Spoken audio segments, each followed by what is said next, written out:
Hello students, welcome back to my channel let's study with चांदनी।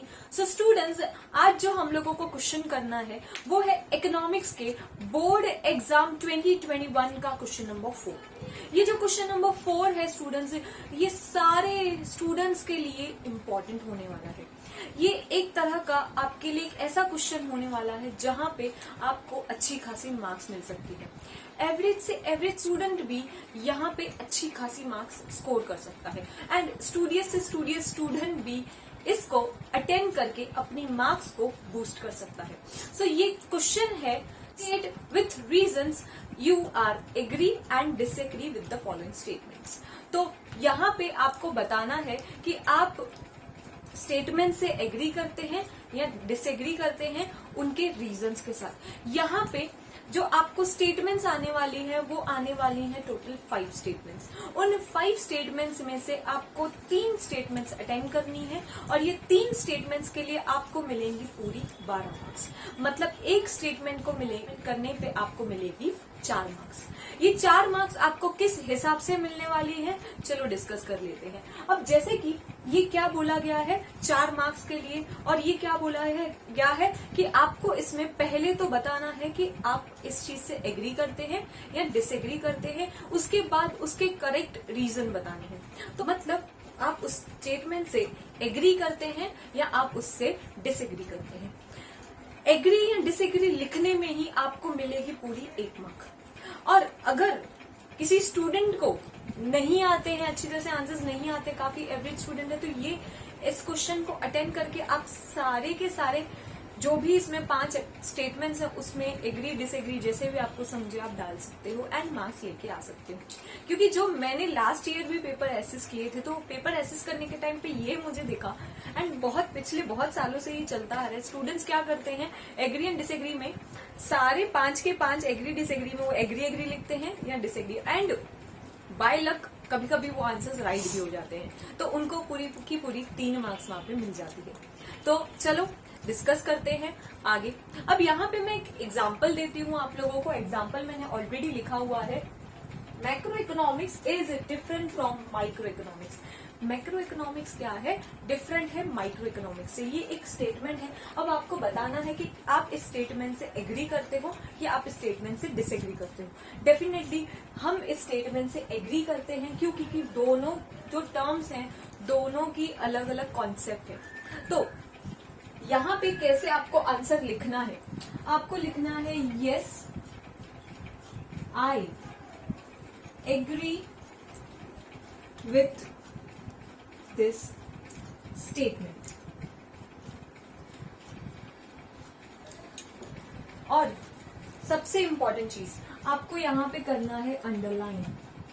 क्यों underline करना important है, क्योंकि जो भी आपका एग्जामिनर रहेगा वो डेफिनेटली आपका पेपर चेक करेगा, तो उसका अटेंशन जहां पे आप अंडरलाइन करोगे उसका अटेंशन वहां पे ज्यादा जाएगा, तो उसको परेशानी नहीं होगी आंसर को ढूंढने में। तो इसलिए ये आप हाईलाइट करोगे तो उसका काम डेफिनेटली कम होगा, मतलब आपके एग्जामिनर का काम कम होगा, एंड एग्जामिनर का काम कम होने की वजह से मे भी इम्प्रेशन एक अच्छा हो जाए। तो अब यहाँ पे आपको 1 मार्क तो यहाँ पे मिल जाएंगी, उसके बाद आपको मिलेगी रीजंस पे मार्क्स 3 मार्क्स। तो यहाँ पे आपको रीजंस कितने लिखते हैं, अब क्वेश्चन आ जाता है ये। आपको जैसे आप ये स्टेटमेंट लिखते हो उसके नीचे आपको लिखने रीजंस, एंड यहाँ पे आपको रीजंस लिखना स्टार्ट करना है। रीजंस स्टूडेंट्स पैराग्राफ में मत लिखना बल्कि पॉइंट्स में प्रेजेंट करना। कितने रीजंस लिखने चाहिए, आइडियली आपको 3 से 4 पॉइंट्स लिखनी चाहिए रीजंस के लिए। तो स्टार्ट करते हैं। जैसे कि अभी इसके लिए आप क्या क्या पॉइंट्स डाल सकते हो, डेफिनेटली दोनों काफी अलग अलग कॉन्सेप्ट है। तो मैं लिख सकती हूँ यहाँ पे macro economics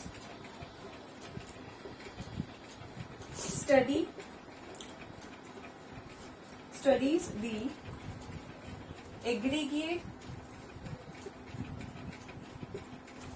in market. On the other end,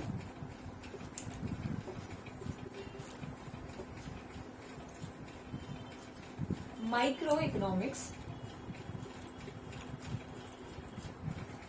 वो दैट वाज मैक्रो, अब ये माइक्रो, इसी एक ही सेंटेंस में micro economics study the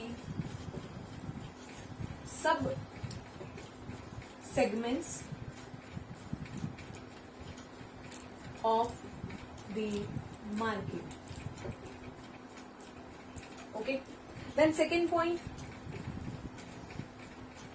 macroeconomics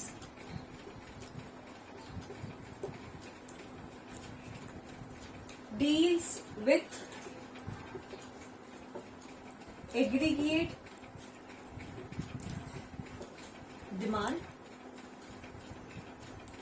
aggregate supply,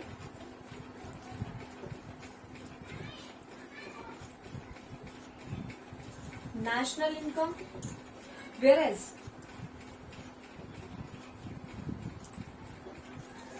microeconomics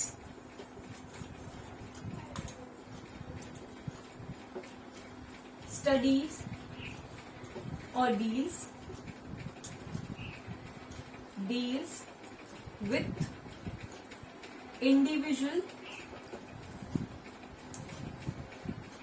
demand, individual supply of commodities.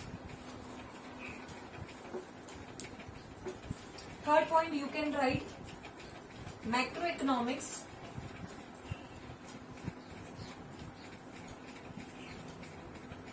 use lumping method, whereas microeconomics